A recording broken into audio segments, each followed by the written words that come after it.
السلام عليكم متابعينا الأعزاء، نقدم لكم موعد والقنوات الناقلة لمباراة الوداد الرياضي ضد فيتا كلوب في دوري أبطال إفريقيا. ولكن فضلا وليس أمرا، ادعمونا بلايك للفيديو والاشتراك في القناة لكي يصلكم كل جديد.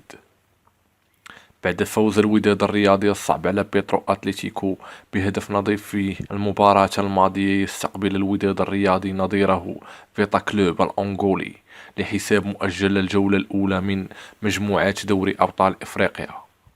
الوداد الرياضي يطمح إلى تحقيق الفوز الثاني على التوالي من أجل تعبيد طريقه للتأهل للدور المقبل. المباراة ستجرى اليوم الجمعة في الأوقات التالية: 7 ليلا بتوقيت غرينتش، 8 ليلا بتوقيت المغرب، 10 ليلا بتوقيت مكة المكرمة. وفي الأخير لا تنسوا الاشتراك في القناة وتفعيل زر الجرس لكي يصلكم كل جديد.